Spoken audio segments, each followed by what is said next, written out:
अस्सलाम वालेकुम viewers, वहीदास menu में आपको वेलकम कहती हूँ। वीवर्स, आज हम बना रहे हैं पाए। ये मेरे पास 2 किलो पाए हैं। इस पे मैंने कुछ बोन्स डाली हैं जो बड़ी बड़ी हैं और उनके अंदर काफ़ी मेख है। ये मैंने साफ़ करवा लिए हैं। कुछ आपको काले निशान नज़र आ रहे हैं, इसकी वजह से ये थोड़े से स्मोकी भी होंगे। मैंने एक कुकर में पाए डाल दी और उसमें मैंने इतना पानी डाला है कि ये पाए जो है इसमें डूब जाए। 2 प्याज डाले हैं और लहसुन डाला है। अब खुश्क मसाले डाल लिए जो कि इसकी खुशबू और इसकी स्मेल को ख़त्म करेंगे। रेगुलर मसाले हैं और सुरख मिर्च है, धनिया है, ज़ीरा है, बादियान है और साथ ही मैंने मोटी इलायची, ज़ीरा, नमक, तमाम चीज़ें डाल के और प्याज भी डाल के कुकर को ढक्कन लगा दिया है। इसको कम से कम मैंने 40 मिनट तक हल्की आंच पे रखा है। 40 मिनट के बाद मैंने कुकर को खोला है तो आप देख सकते हैं कि इसकी क्या पोजीशन है। तमाम गोश्त हड्डियों से अलग हो चुका है और जो बोन्स इसमें मैंने मेख के लिए डाली थी उनका भी गूदा सारा बाहर निकल आ गया। सारा गूदा बाहर निकल गया है। अब हम इसको साफ़ करेंगे, हड्डियों को अलग करेंगे और गोश्त को अलग करेंगे। जब हम पाए बनाते हैं तो हम इसकी हड्डियों को बिल्कुल साफ़ करके अलग ताकि ये खाने में आसान भी हों और मज़ेदार भी। ज़्यादातर हमारे इलाके में जब पाए बनते हैं इसको मकई की रोटी के साथ खाया जाता है, इसलिए हम हड्डियाँ बिल्कुल निकाल देंगे, मुंह में कोई हड्डी ना आए।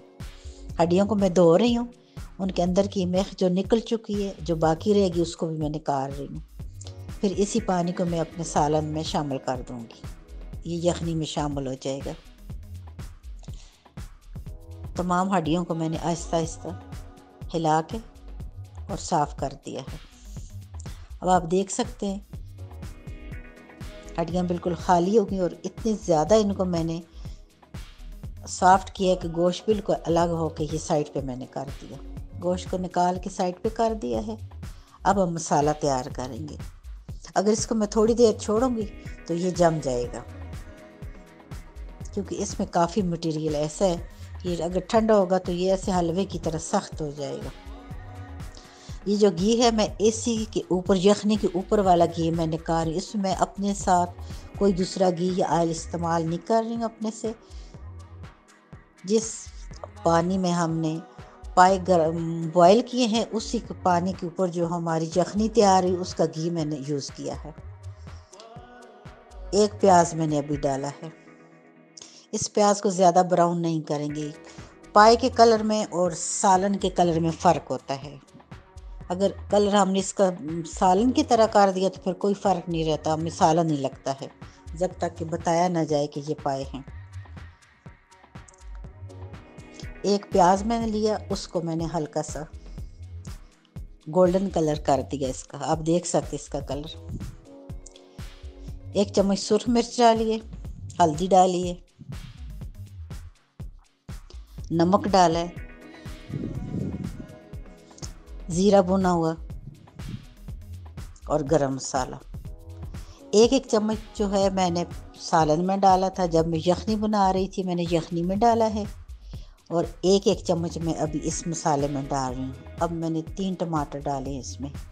तमाम मसालों की डिटेल आपको साथ कार्ड में मिल जाएगी। ये गोश्त जो मैंने हड्डियों से हटा के साफ़ करके आपके सामने रखा है, अब मैंने इसको मसाले में डाल दिया।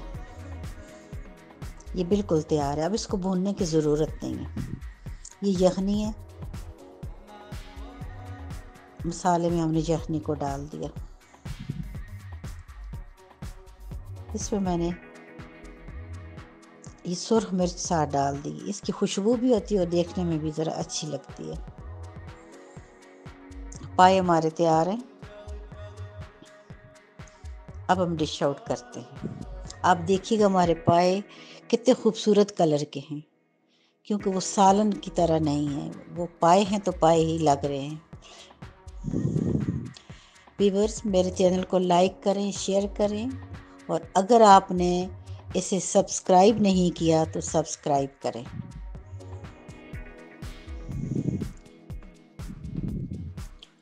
अब मैं डिश आउट कर रही हूँ।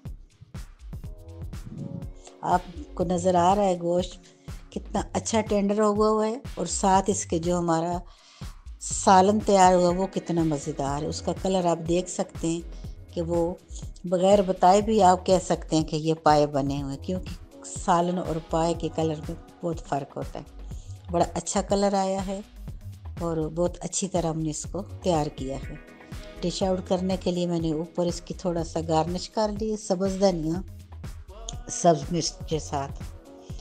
अगर आप चाहें तो इसमें थोड़ी सी अदरक भी काट के डाल सकते हैं।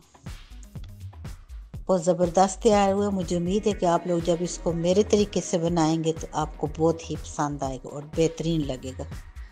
तो व्यूअर्स, इंशाअल्लाह एक नई रेसिपी के साथ फिर मिलेंगे, और मेरे साथ रहने का बहुत शुक्रिया। अल्लाह ताला आपके लिए आसानियाँ करे और अल्लाह ताला आप लोगों को अपने हिफ्ज़-ए-मान में रखे। अल्लाह हाफ़िज़।